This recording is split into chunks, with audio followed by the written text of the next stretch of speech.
The unfortunate shortcomings of Bellingham's Mayor Seth Fleetwood. Let me be crystal clear, local governance isn't child's play. We're talking about the nitty-gritty, often thankless job of making day-to-day life better for everyone in a community. It's the gears and wheels that keep a city running smoothly, or make it a clunky, malfunctioning mess.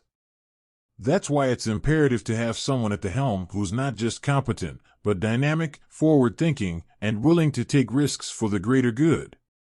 Unfortunately, Bellingham Mayor Seth Fleetwood has consistently demonstrated that he doesn't quite make the cut. Now, before you label me a naysayer, understand that this critique isn't born out of a knee-jerk opposition to Fleetwood or his politics. We need to look at the results, or lack thereof, that have come to define his tenure. Lack of real action on housing. First and foremost, let's talk about the elephant in the room, the housing crisis. In a city where the price of real estate is skyrocketing and affordable housing is dwindling, what has Mayor Fleetwood accomplished? A series of lukewarm policy initiatives that barely scratch the surface of the problem? Is that really the best we can do? His efforts have been nothing more than a drop in an ocean of rising housing costs and homelessness, issues that are tearing at the very fabric of our community. Disconnect with the public. If you're going to lead a city, especially one as vibrant and diverse as Bellingham, you need to be in tune with your constituents. On paper, public forums and open dialogues look great. But what's the point when the mayor doesn't seem to genuinely engage with the community's concerns? A leader listens, adapts, and takes decisive action. Seth Fleetwood seems more concerned with maintaining a polished political image than grappling with the hard issues. Lackluster environmental initiatives.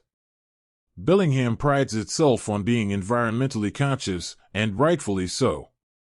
We should be at the forefront of sustainable living, clean energy, and conservation. What do we get instead? A few underwhelming initiatives that feel like afterthoughts rather than earnest attempts to combat climate change. For a city that aims to be a leader in green living, Fleetwood's efforts are embarrassingly pedestrian. A city in need of vision. Where is the vision, the audacity, the spark that ignites change and propels a city into the future?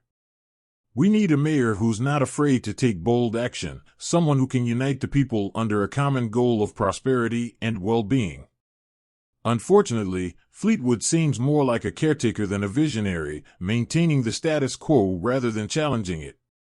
The reality is, we can't afford to have lackluster leadership when the stakes are this high. From addressing the housing crisis to taking bold action on climate change and enhancing public safety, Bellingham deserves someone at the helm who can navigate these complex issues with clarity, conviction, and courage. The final word. I want Bellingham to thrive, to be a beacon for other cities, to set the bar so high that we redefine what community and civic duty mean. And I am certain many of you share this sentiment. But with Mayor Seth Fleetwood in charge, our worry will remain stuck, our potential unrealized. It's time for a change, time for new leadership that can guide us through the complex labyrinth of modern urban living with finesse and genuine care for its residents. So let's ask ourselves, is this the best we can do, or can we aim higher? I believe we can, and we must. If you find yourself nodding in agreement, don't just sit there. Get involved. Speak out. And most importantly, when the time comes, vote for a mayor who not only promises but delivers.